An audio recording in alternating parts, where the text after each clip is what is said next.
Hello, evening ആയപ്പോൾ പള്ളി വരെ ഒന്ന് പോയിട്ട് വരാമെന്ന് വിചാരിച്ചു കേട്ടോ. പോരാത്തിന് പള്ളിയിൽ പെരുന്നാൾ കൂടെ നടക്കുകയാണ്. അപ്പോൾ വീടിൻ്റെ അടുത്ത് ഏത് പള്ളിയാണുള്ളത് ഇന്നും ഇന്നലെയും തുടങ്ങിയതല്ല കേട്ടോ. ഞാൻ എവിടെ പള്ളിയുണ്ടോ വീടിൻ്റെ അടുത്ത് അവിടേക്ക് ഞാൻ പോയിരിക്കും. കാരണം എനിക്ക് ഭയങ്കര വിശ്വാസമാണ് മാതാവിൽ ഈശോയിലും. ഞാൻ ചെറിയൊരു 6ാം ക്ലാസ് 7ാം ക്ലാസ് മുതലേ എനിക്കുള്ള വിശ്വാസമാണ് കേട്ടോ. അന്നൊക്കെ എനിക്ക് ക്രിസ്ത്യാനി ഫ്രണ്ട്സ് ആയിരുന്നു കൂടുതൽ. അപ്പോൾ അവരുടെ കൂടെ ചെറുപ്പത്തിൽ വഴിപ്രാർത്ഥനയ്ക്കൊക്കെ പോവും, തലയിൽ ഷാളൊക്കെ ഇട്ട് മെഴുകുതിരിയൊക്കെ പിടിച്ച്. അപ്പോൾ അന്നേ എനിക്ക് ഈ ഈശോയിലും മാതാവിലും നമ്മുടെ ദൈവങ്ങളെ വിളിച്ചാലും ഈശോയിലും മാതാവിലും ഭയങ്കര വിശ്വാസമാണ്.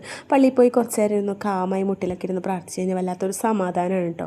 പണ്ട് ഇതുപോലെ ജോലിക്ക് പോയിരുന്ന ടൈമിലും ചെട്ടിങ്ങാട് പള്ളി, കോട്ടപ്പുറം പള്ളിയിലേക്കൊക്കെ അന്ന് വണ്ടി ഉണ്ടായിരുന്നു. ഇടയ്ക്കിടയ്ക്ക് പോയി മെഴുകുതിരി എത്തിക്കും, മുട്ടിലഴിഞ്ഞ് പ്രാർത്ഥിക്കും, പെരുന്നാളിനൊക്കെ പോകാറുണ്ട്. അപ്പോൾ ആ ഒരു ഓർമ്മയൊക്കെ എനിക്ക് ഇടയ്ക്ക് വരാറുണ്ട്. അപ്പോൾ അങ്ങനെയൊന്നും പറ്റിയില്ലെങ്കിൽ പോലും വഴിപ്രാർത്ഥന അങ്ങനെയൊന്നും പറ്റിയില്ലെങ്കിലും അവരുടെ നാമങ്ങൾ വിശ്വാസ പ്രമാണമൊക്കെ ഞാൻ ഡെയിലിക്ക് എടുക്കുമ്പോഴോ എപ്പോഴെങ്കിലുമൊക്കെ ഞാൻ ചൊല്ലും. ഇതുപോലെ വീടിൻ്റെ അടുത്ത് ഏതെങ്കിലും പള്ളി ഉണ്ടെങ്കിൽ അവിടേക്ക് ഒന്ന് പോയി പ്രാർത്ഥിക്കും. ഇപ്പോൾ ഏറ്റവും വലിയ ആഗ്രഹം കൃപാസനത്തിൽ പോകണം എന്നുള്ളതാണ് കേട്ടോ. ഭയങ്കര വിശ്വാസമാണ്. നടക്കുമെന്ന് അറിയില്ല, എന്തെങ്കിലുമൊക്കെ പോകണം എന്ന് ആഗ്രഹമുണ്ട്. അപ്പോൾ എന്തെങ്കിലുമൊക്കെ പോകണം. അപ്പോൾ ഓക്കെ, ബായ്.